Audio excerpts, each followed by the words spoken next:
Okay, welcome back. And today I want to talk about how we learn and who we learn from. It's kind of sort of accepted wisdom, right? That if you want to learn something, let's say we're learning to trade, that you want to learn from the best traders out there, find out who the best are. And of course, there's always merit to that. But in this video, I want to kind of talk about the reverse of that, learning from bad traders or the worst traders. So when I started my trading career, I was 19. I was on an investment bank trading desk during the crash of the Nikkei 1990. And every other trader on my desk was losing money. I'd worked closely with a couple of them, and there was really nothing I could learn from them. There were no good skills. Every day they were losing money. Their market making skills were poor. They were getting caught out time and time again with their prices they were making. Their position trading was poor. The positions on their book were losing money.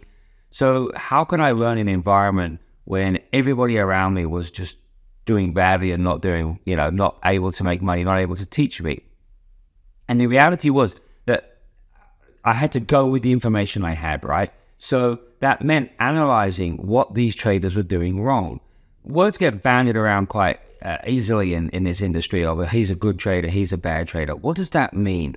When you hear someone say that, particularly if someone's a bad trader, what does it mean? It's not just about P&L, okay? There are bad traders that can make positive P&L for a period of time. There are good traders that may lose money for a period of time, okay? But over time they will make. So what does that mean, bad traders? So what I had to do was to examine specifically what was wrong with these guys. What was it that they were doing that was hurting them? And that took some time, but that's all the information I had.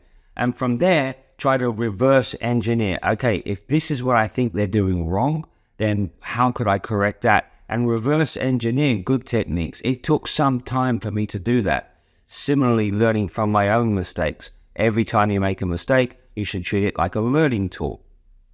If you do that, you're not so worried about making mistakes in this business, right? A mistake is just a learning tool. So as well as learning from good traders, there actually is quite a lot we can learn from bad traders and their mistakes.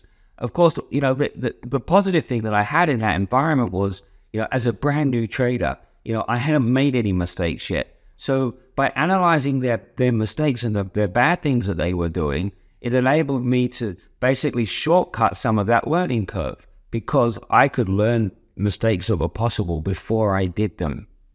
So learning from these bad traders actually wasn't such a terrible thing. From there, I could create techniques and skills that I thought would work, test them, see if they worked, and build up my skills.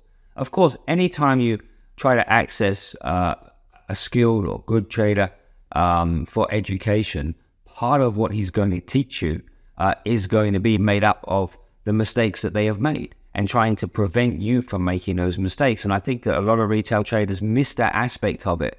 And when they're, for example, unwilling to pay someone for an education, realistically, it's like, well, a lot of the lessons that you're missing, you're going to pay for anyway.